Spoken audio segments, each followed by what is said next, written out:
Ainda que eu fale a língua dos intelectuais ou do cidadão inculto, se eu não tiver integridade, eu serei como o metal que soa ou como o sino que tine.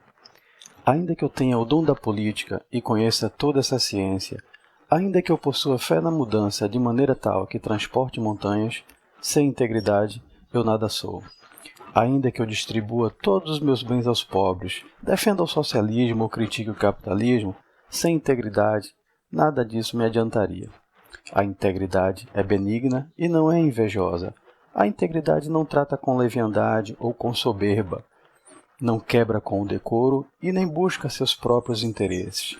Não se irrita e nem se regozija com o mal, mas se alegra com a justiça e com a verdade. A integridade luta, crê, espera, suporta. A integridade pode ter falhas, porque em parte conhece e em parte ignora, mas jamais irá deixar de lutar contra o mal e a corrupção.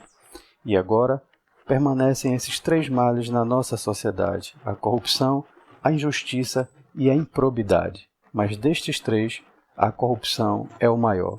E a maneira mais eficaz de lidar e combater a corrupção é nos tornarmos pessoas íntegras, honestas e virtuosas.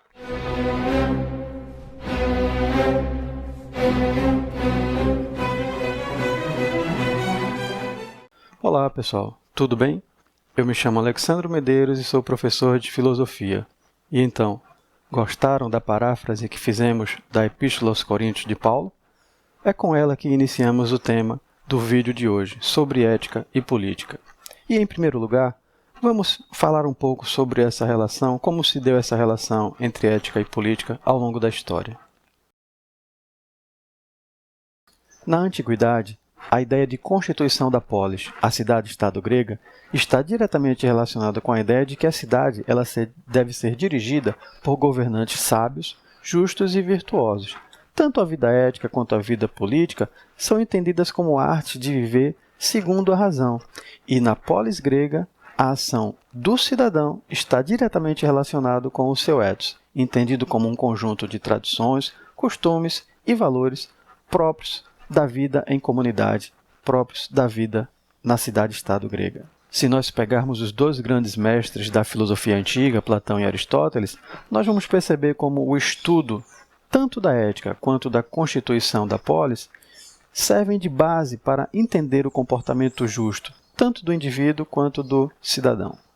Platão afirma em sua obra A República que o homem justo em nada diferirá da cidade justa e será semelhante a ela. Temos aqui uma fusão entre a norma moral e a norma jurídica, entre a política e a ética. Aristóteles, por sua vez, na sua obra Ética Nicômaco, também fala sobre o tema da justiça, e tal como Platão na República, Aristóteles vê uma analogia entre a vida da polis e a vida da família e traça semelhanças entre os modos pelos quais se podem governar famílias e estados.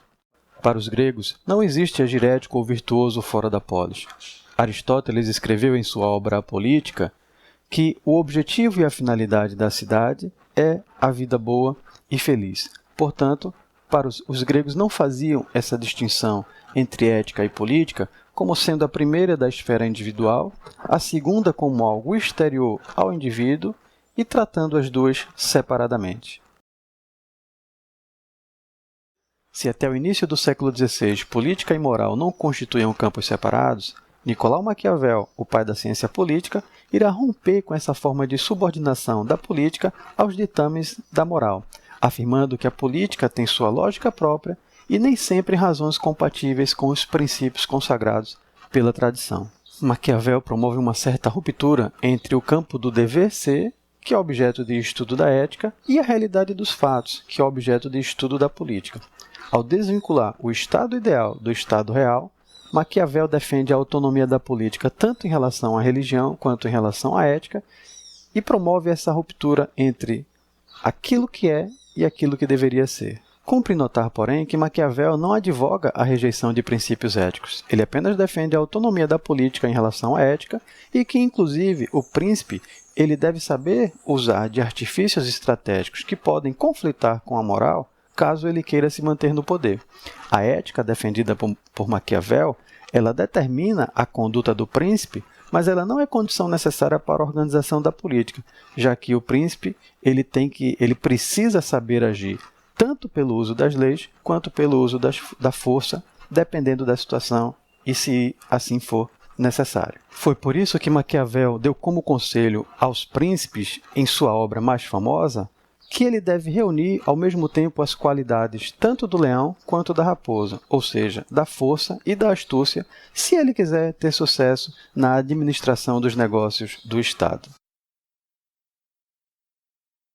Embora nem sempre haja convergência entre as práticas políticas e os princípios morais, o fato é que hoje a nossa sociedade está cansada de tantas notícias envolvendo escândalos de corrupção e comportamentos não condizentes dos nossos representantes, tanto na esfera do Poder Executivo quanto na esfera do Poder Legislativo.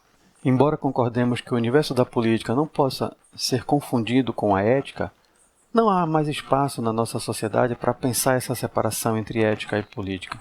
Há uma grande expectativa, principalmente nos regimes democráticos, de que os nossos governantes se conduzam de acordo com princípios de probidade e justiça na gestão da coisa pública. E não é à toa que um dos princípios da administração pública, de acordo com a nossa Constituição Federal, é exatamente o princípio da moralidade.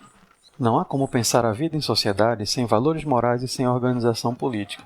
A ética na política diz respeito tanto ao comportamento de cidadãos investidos em cargos públicos que, como agentes públicos, devem manter uma conduta ética compatível com o exercício do cargo para o qual foram eleitos, da mesma forma como diz respeito ao comportamento dos cidadãos comuns, como eu, como você, que somos responsáveis por eleger aqueles que irão nos representar, seja no Poder Executivo ou no Poder Legislativo.